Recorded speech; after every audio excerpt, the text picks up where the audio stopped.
Hello, my name is Robert O'Dowd. I work at the University of León in northern Spain, and I hope your conference is going really well. I'm sorry that I can't be with you there today. I've been invited to talk to you a little bit about virtual exchange, which is what I've been researching and working on and doing in my classes for the past 20 more than 20 years now at this stage. And I appreciate that it's coming towards the end of your day. You guys are probably tired, and watching a video can be a little bit boring, I imagine. So what I've done is, towards the end of my session here with you, I'm going to be sharing a document with some short little case studies that I'd like you to discuss. Okay, so don't fall asleep. All right, please stay awake in case you miss something. All right.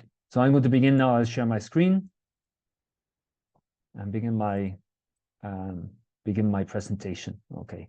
Now, this is what I'd like to do with you today. First of all, I'm going to talk a little bit about the terminology related to virtual exchange, because there are an awful lot of terms that are related to this, right? You've got virtual exchange, but you also have virtual mobility and blended mobility. Maybe you guys can think a little bit about what they mean and the differences between them, okay? And then, what do students and teachers actually learn from virtual exchange? I think that's really important to consider. Not only what students learn, but teachers as well, because so often we talk about in these things the benefits for students of doing these type of innovative projects. But what are the benefits for us, the teachers, as well? And there are a lot, okay? And I'm going to tell you a little bit about that. We're going to talk a little bit then about global citizenship, which is a term I think that's being used an awful lot in foreign language education nowadays, because I suppose they link very well together, right? The foreign language classroom can be an ideal place for the development of global citizenship and intercultural citizenship. So we're going to talk a little bit about that. And what does virtual exchange approach to global citizenship look like? You know, how can virtual exchange projects be used to develop this in our students? And then finally, what are the challenges for students and teachers? Virtual exchange is a wonderful activity.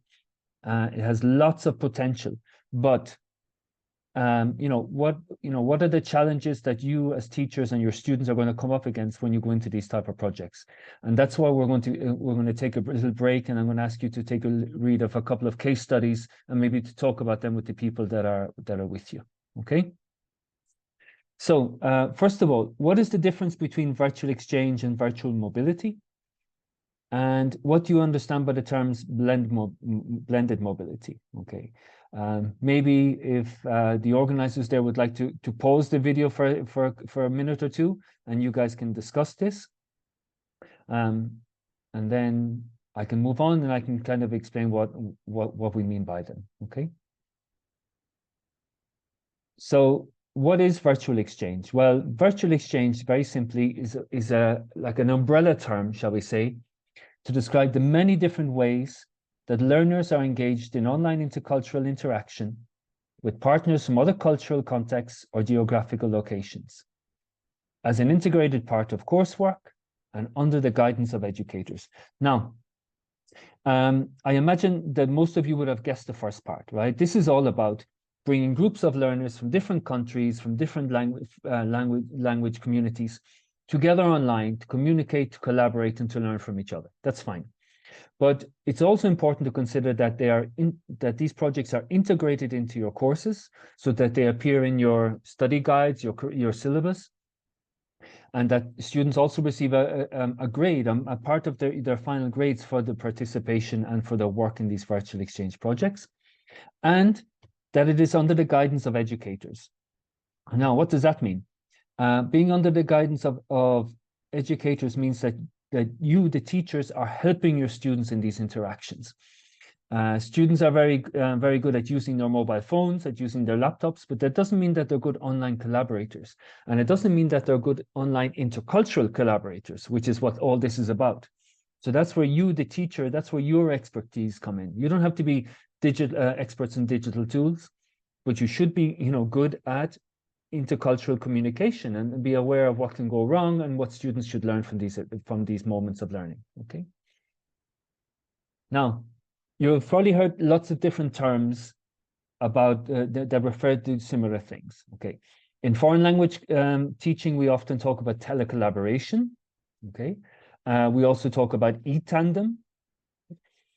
In the United States, and also more and more in Europe now, they are talking about COIL, Collaborative Online International Learning. In Germany, they provide funding for what they call International Virtual Academic Collaboration. In Holland as well, they have another term for the way they are promoting these type of projects. Now, this is, like I said, there are many different ways of doing virtual exchanges. But this is, shall we say, probably the most common approach. This is what happens in a COIL project, and this is what happens in your normal, average telecollaborative project in foreign language teaching. It starts off with an icebreaker, where students get to know each other. Maybe they exchange videos or documents about themselves and photos about themselves, where they get to know each other better. Then, the second stage, learning together, is normally where they maybe read a text and then they compare reactions to it, or they watch a video where they compare reactions to it, or maybe they carry out the same survey in their two classes and they compare their findings. Okay, that is another way of kind of comparing different perspectives to the one topic or issue or text or whatever it is. And then it becomes a little bit more challenging. The third stage, the third task normally that they do together, is where the students have to work together to produce something together. And this is, like I say, the most challenging part. This is where misunderstandings happen. This is where people's timetables start clashing, where people misunderstand what they are, who is in charge and how group work should be organized and things like that. And this is where the real interesting intercultural learning happens. And then finally, normally there should be a reflection or a debriefing stage, where you might ask your students to write an essay, make a presentation, complete a portfolio, something where they reflect on what they have learned. Okay, so it's not only reporting about what they did, but also what they have learned from the experience. Okay. Now, what is the difference between virtual exchange and virtual mobility? Well, virtual mobility is quite a different topic. Virtual mobility is all about learners that are enrolled as students of one higher education educational institution, having the opportunity to follow a course at another one. So, for example, during the COVID pandemic, students were not able to do Erasmus and were not able to study abroad. So what they could do, though, they could follow courses online at another university. They could do the exams online at that other university. And at the end, their grades were sent home to their home university. That's an example of virtual mobility. Right? Now, there's nothing, I'm not criticizing virtual mobility, okay? However, I do want you to understand that there's a big difference between that and virtual exchange, which is something that you as a teacher, you're going to organize within your own class. And you're going to run it as part of your own class, and you will give your students their grade for their work in that virtual exchange. And their partner teacher will give his or her students their final grade as part of their coursework in their class. Okay, so there's, they're two quite different things. Virtual mobility has been quite criticized a lot, because what universities tend to do is they tend to say that, okay, if you want to study at our university, you can follow the online courses, the courses online, maybe watching videos or watching live, maybe even live connections to the classes. And you can do the exams online, okay? But there's much, there's no way this will never replace Erasmus, for example, or replace international mobility, because, this is a very nice quotation, I think, by Piet van Hove. He says, the huge problem is that traditional physical student mobility, the ultimate benefits in terms of competences don't generally come from the formal curriculum. In so-called virtual mobility, there are no opportunities outside the classroom. While there are certainly good examples to the contrary, many online courses simply do not require collaboration or meaningful interaction between the students. So what he's saying is that when students go away in Erasmus, it's not in the classroom attending the lectures in the foreign university. It's not there where they really develop their intercultural learning and their intercultural competence and their foreign language competence skills. It's in the things that happen outside. It's when they go to the post office. Well, nobody goes to a post office anymore, but you know what I mean. It's when they go to the bakery, or when they have the afternoon activities with their students and with the other people in their local communities. Okay, and so virtual mobility, in order for it to be successful, really should need to go a further step, right? And there's a lot of articles coming out now about students' experience of virtual mobility during the COVID crisis, okay, what they learned, okay? And they are very critical. They, Chorus et al. Say, host universities should consider ways to improve the experiences of virtual mobility beyond formal educational courses. Virtual social cultural immersion programs and out-of-classroom parallel sessions can be devoted to informing students about the special characteristics of the host culture. So what they're saying is that, if we're going to do these things virtually, it needs to be much more than just providing the learning content. You need to have interactional exchange between the foreign students and then local students. And that's what virtual exchange is, basically, right? So there's a very nice example, if you're interested in this, done by Tübingen. It's called TÜVIP, and Tübingen University in Germany, where they have a very nice pre-mobility, before students come in mobility, connecting online to local students and doing online courses before the foreign students come to them. So it's very nice. And there's, I think, there's a lot of worry as well that this type of virtual exchange and virtual mobility, a lot of people are worried that it is going to be used to take away funding from physical mobility programs like Erasmus. There's a joint position paper by the European Students' Union and the European Students' Network where they are very critical of this. They call virtual mobility, you can see this in the first section, an oxymoronic term. So virtual and mobility being an oxymoron. A mobility experience is by definition physical and not virtual, okay? And they also say that, in the second quotation here, when counting participants in international mobility, participants in virtual activities should not be counted as mobile students, but as another category. So you see what the concern is here, that somehow universities will use virtual exchange and virtual mobility activities to count numbers in order to say that they have 50, 60, 70% of their students mobile, when that isn't really the case, okay? But just to say, from my perspective and from the research community that I'm coming from, there is no competition. We do not see ourselves in competition with physical mobility, with study abroad programs. The idea isn't that virtual exchange should replace study abroad programs, but that it should complement it, okay? That it should make it better, okay? So virtual exchange as part of physical mobility programs, we should be considering, like blended mobility programs. I'll show you what I mean by that in a minute. Virtual exchange for the 70 to 80% of students that will never travel abroad, because the statistics at the moment in Europe is that we have maybe 13, 14% of our students studying abroad. Yeah, that means that, you're talking about 85% of students will never go on a long period of study abroad. And virtual exchange is an alternative for them, a second best alternative, but an alternative nevertheless, where they get international learning experiences, okay? So I think that's the way we should be looking at it. So it's a tool that can prepare students also for going abroad, yeah? It gives them foreign language practice, it raises their interest in international learning, and it's a first contact, okay, for incoming international students as well. So if you are working in areas related to international education, you can consider, looking for ways to connect virtual exchange to physical mobility programs.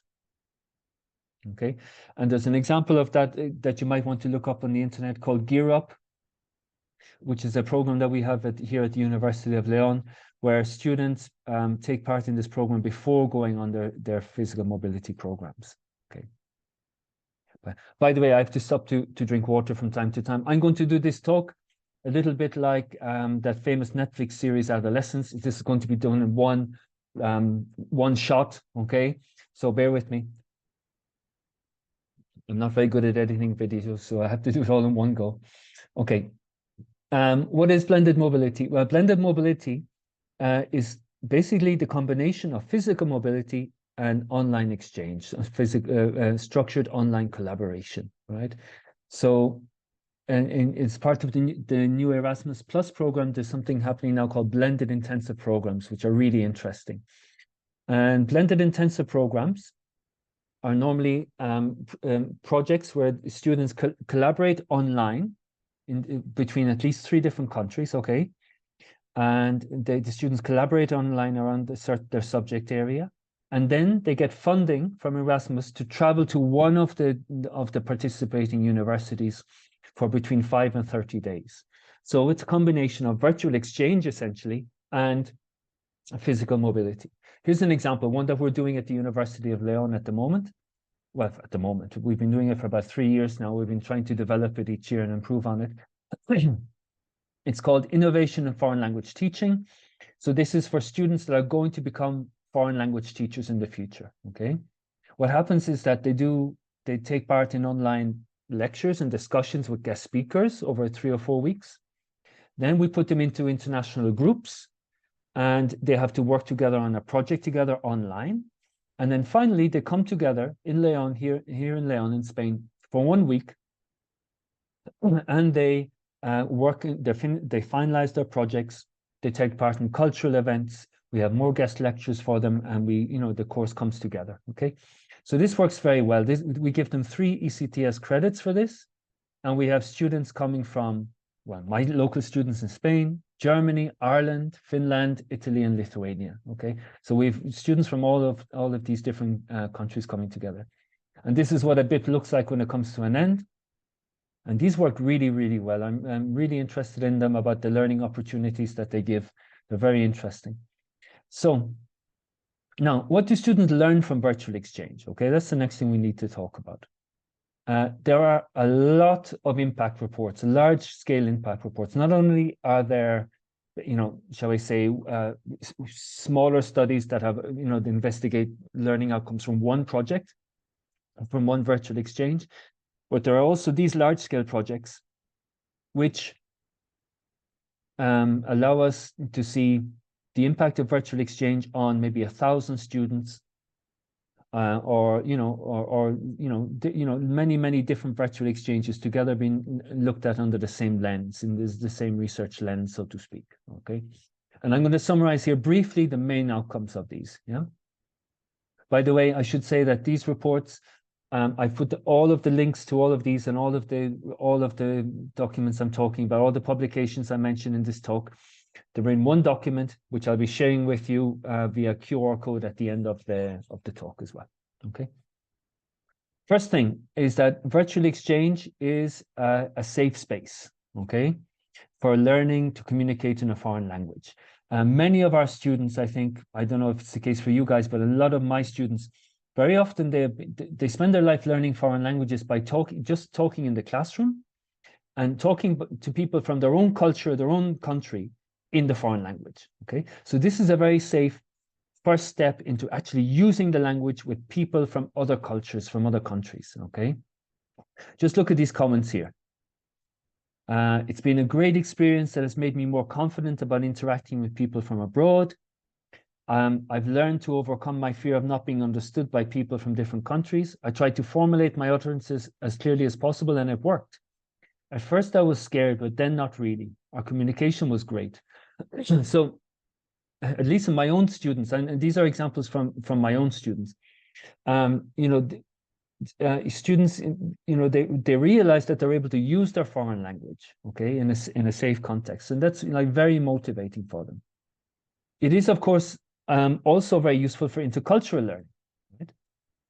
Right? It raises awareness of cultural diversity within countries, and makes students aware of their partner's multiple identities. Because when you talk to, in a virtual exchange, when you talk to somebody from England or from Spain or from America, it's very hard afterwards to say all Americans are like this. We begin to see that people are not only Americans, but they have their different identities as people, whatever that may mean. And this really draws it up. Look at this one quotation from one student. He said, I have drawn clear conclusions, and that is that you should not trust stereotypes that you have about countries that you do not know.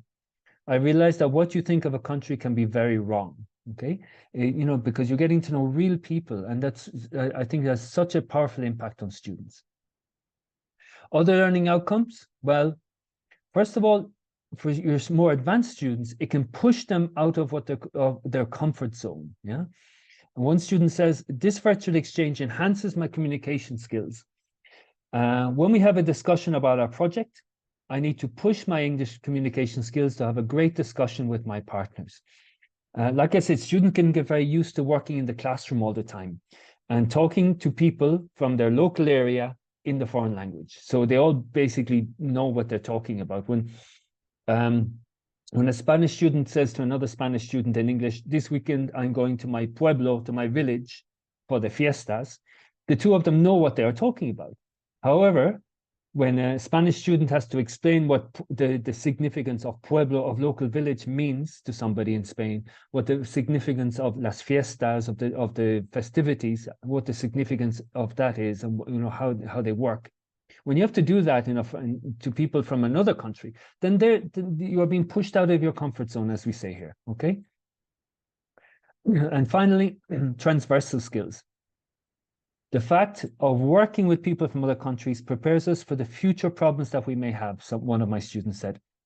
That is to say, we learn how to face problems of timing or agreement. So these are the famous transversal skills that all employers are apparently looking for. Being able to work in a group, to overcome problems, to find solutions, timekeeping, empathy, okay? These basic skills that are so important now in the global workplace. These are the type of things that your students are going to develop when they're working in international groups online. And like I said earlier, it's so important to consider the value for teachers. And while you guys have a look at these two quotations, I'm going to take another drink of water.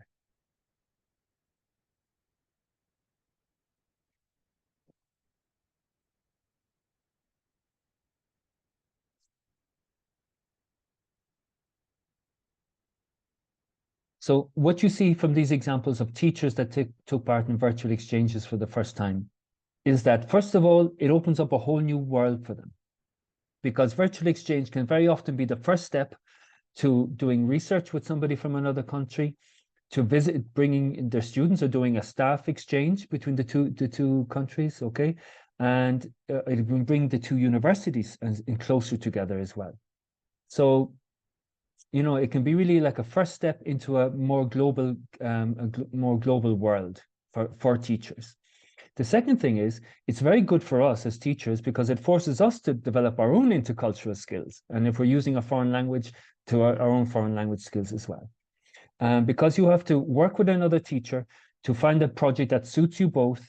You have to adapt to the socio-institutional context which both of you are working in. That requires collaboration, it requires empathy, it requires patience and adaptability, okay, on your behalf as a teacher. Yeah? So now I wanted to talk to you briefly a little bit about this new development, which is this idea of virtual exchange for global citizenship, okay? Now, first of all, is the difference between global citizenship and global competence, or intercultural competence and intercultural citizenship? What is the difference there? Have a look at these two definitions and see if you notice what the main difference is.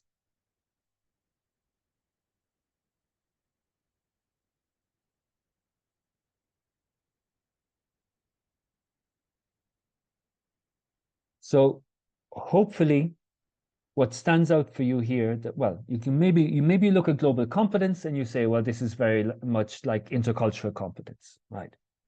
And global citizenship, the word that should stand out for you there is the word action, okay? Global citizenship is all about using your intercultural skills and your intercultural competence to take action and to have an impact on the society around you, whether that's local or global, yeah?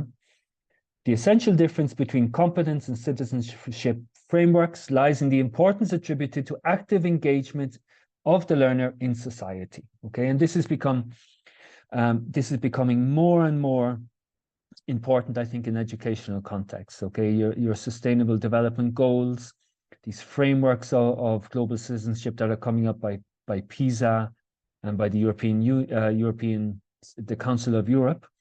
Okay, Porto's definition is very nice. Its intercultural citizenship integrates the pillar of intercultural communicative competence with the emphasis on civic action in the community. Okay, they're the two pillars that are being brought together here. Okay. So what does that look like applied to virtual exchange? Well, partnerships nowadays, instead of being simply, shall we say, students of English in France working with students of French in England, instead of these kind of bilingual, bicultural exchanges, we have partnerships which involve a wide range of linguistic and cultural backgrounds, and they employ a lingua franca and plurilingual skills for communication. So, for example, at the moment, in one of the exchanges that I'm involved in at the moment, we have students from Spain, Germany, Slovenia, and Ukraine working together through English, okay, to do different research projects together about their society. Yeah, projects tends to focus now on themes which are of social and political relevance in the students' local societies and on a global level. You're talking about projects now that look at things like ecological aspects, for example, the role of gender in society, things like that. You know, topics that are being discussed and being treated and have an impact all over the world, but in different ways. Yeah? And the idea, because of these being citizenship projects, that students use the outcomes of their online interactions to undertake action and change in their local and global communities. Now, what does that mean? That students are actually using this to do, you know, to undertake local action in their communities. I'm just keeping an eye on the time as well. I don't want to go over time because you'll just turn me off. So let me show you a couple of examples. Well, first of all, there's a very nice framework you can use if you're interested in these type of projects. It's called the Reference Framework of Competences for Democratic Culture, done by the Council of Europe. And that is a very nice document there that will help you to put this into action. But I want to show you a couple of examples. The first one, and maybe suited for the audience today, is a project that took place between students in Argentina and students in Britain. Now, what do Argentina and Britain have in common? Well, many things maybe, but one of the big things, of course, was the Falklands War, La Guerra de las Malvinas. And what the teachers in the two institutions did was they got their students to interview veterans of the war in both Argentina and in the UK, and they exchanged these videos together. They exchanged what the students spoke with their partners about how they had experienced, or what their societies experienced the war. And what they did was then they made leaflets about what they had learned from each other, information packs, and then they presented that in their local communities. Okay. There's lots of other examples as well. Melina Porto has this lovely example of Green Kids, which was done by primary school students in Denmark and Argentina, where they worked together to analyze and to reduce the waste that the students produced in their own schools. Okay, and a very nice one between Italy and the United States, where students in both these countries identified in their local towns women heroes, so they were not so maybe well known, and they organized campaigns in their local communities to have streets named after these female characters or people, historical figures. And so that's another nice example as well. So there are lots of ways you can put this into practice. Now, I see that I'm kind of taking too long, so I'm going to skip the other example I was going to show you. And I want to talk a little bit about the challenges and challenges for students and for teachers. First of all, the first issue that you guys probably have thought about already is the linguistic demands. When I first started doing this, virtual exchanges took place normally by text-based interaction, by email or message boards. But now, of course, everything is Zoom, everything is Teams, everything has to happen in video conferencing. And that can be very challenging for students. Look at just one example of one piece of feedback I got from one of my students.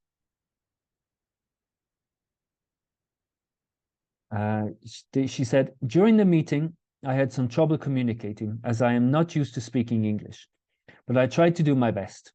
However, when I saw the excellent level of English that the other students had, I felt insecure and didn't speak too much.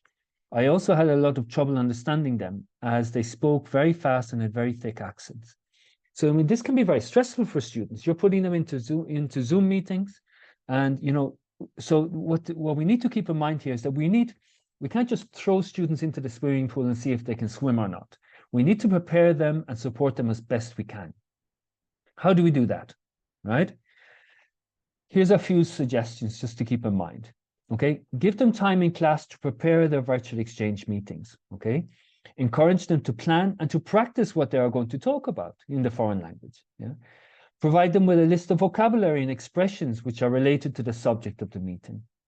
Maybe draw up a task sheet where you explain to them, where students are very clear that when they go into their Zoom meeting, they have to do 4 different things with their partners. First, introduce themselves.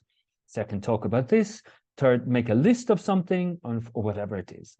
But it's clear what's happening in the meeting. That avoids the kind of awkward silences that very often can happen in these contexts. And finally, encourage text-based communication as well as video conferencing. When students have a chance to write messages by email or in forums or in Google Docs or whatever it is, it gives them time to think about what they're going to say. They can ask their teacher for help. They can, write up drafts. It makes a lot more sense. So combine this with video conferencing as well for maybe more difficult tasks. Okay.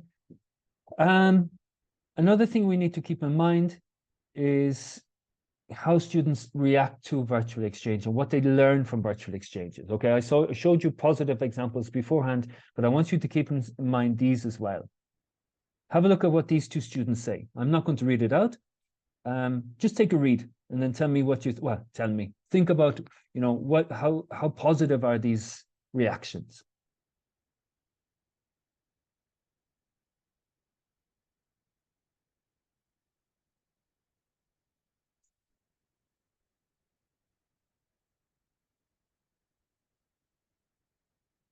So, I suppose you could say on a superficial level, these are kind of nice, they're positive reactions, right? But if we go to the trouble of putting our students into contact together with people from other countries, we want them to take a little bit more of a deeper understanding about what intercultural learning is. The easiest thing for people to do when they come across difference is to say, deep down, we are all the same, right? But we want them to go further than that. And we want to see greater differences, how, culture can, influence the way we react, think, work, live, etc. Okay. So what happens here is that this depends a lot on the tasks we do. Okay. Look at these tasks. The first 2 involve students sharing and discussing their favorite traditional dishes from the UK and Spain. Okay. Or in other words, students present a brief overview of popular music genres and artists in their countries. Okay. These are fine. These are as opening tasks, but they can be very superficial. All you're going to have is students sending their opinions, sending their information, and receiving the other information. And it's all very nice, but it doesn't impact, right? But when you make students do things together, that's when the real learning is going to work. Look at this. Work with your partners to create a document comparing the experiences of immigrants in your local towns. The final documents must be submitted to the press and to local immigrant NGOs in your towns. Collaborate with your partners to create a joint presentation comparing a chosen aspect of their daily life. Okay. Integrating both perspectives and highlighting similarities and differences. Okay. So force people to create things together and, if possible, have this impact on the local society by trying to publish it online. If you got your students to do something useful, get them to share it with people outside of their classrooms.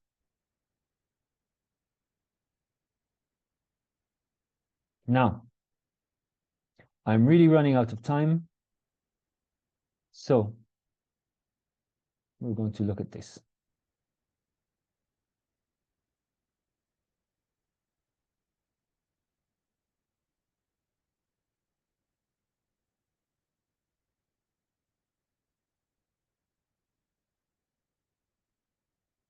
Bear with me now for 1 second. as I try to move.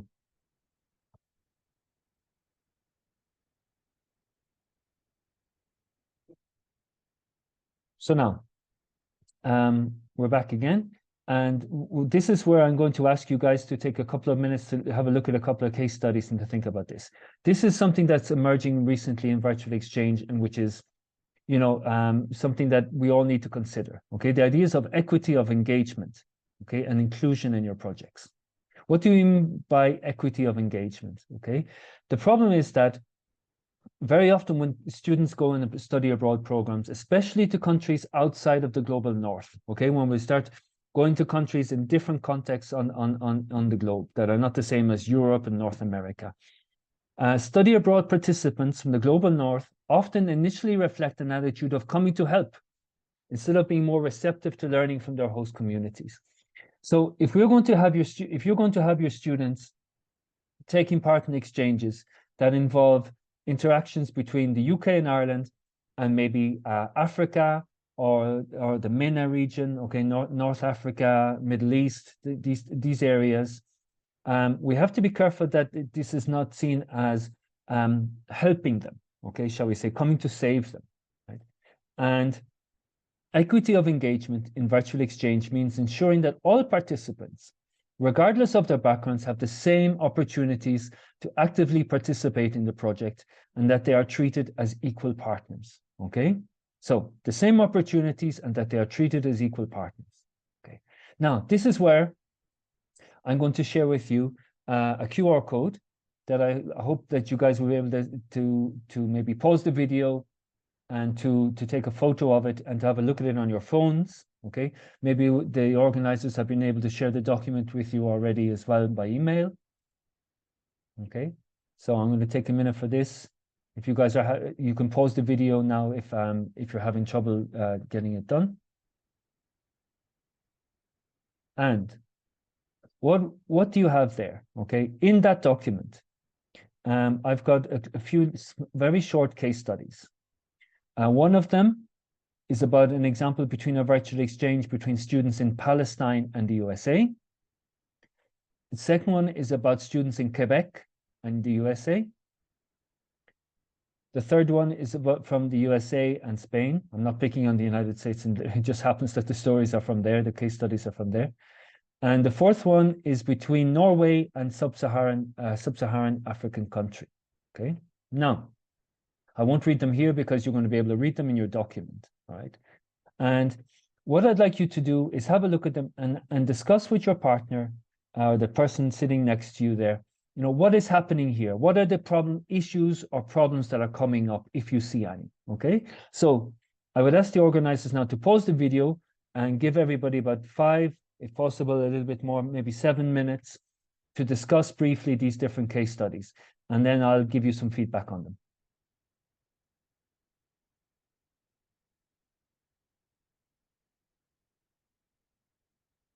So hopefully we're back again.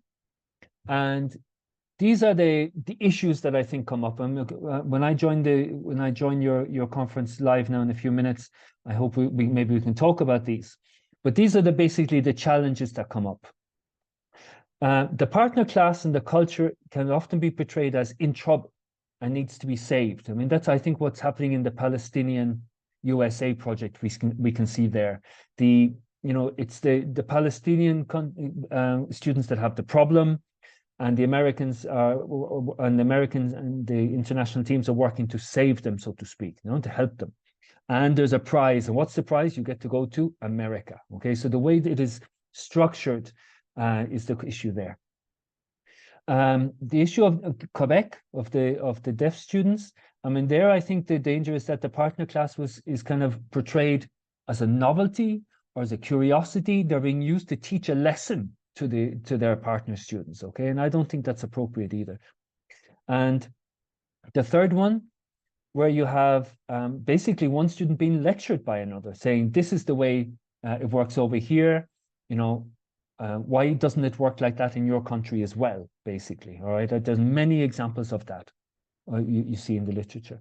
And then finally, you know, the danger is that we can be using tools that are not easily accessible by all partners. So you have to take this into account as well, okay?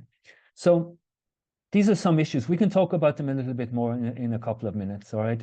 But again, I'm going to conclude now by just saying, you know, a couple of takeaways maybe for you guys to consider, okay?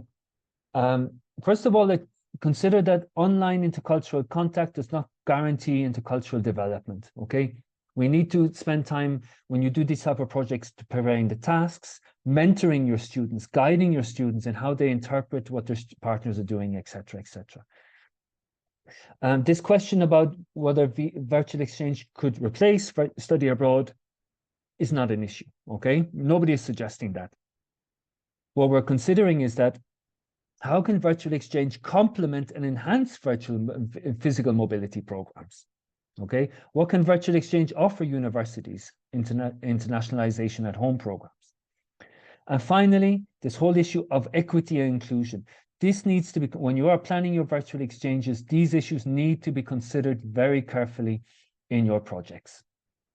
Okay, so thank you very much. I'm sorry that this has been such a rush talk and it's, you know, and it's online, but it's the best we could do in the circumstances. What you have here, but you also have it already, a link to it in the other document, is a bibliography and also a list of links to many virtual exchange resources, tools, and websites that you, if you're interested in reading up more about this, you can follow up. Okay, so thank you very much indeed for listening to me.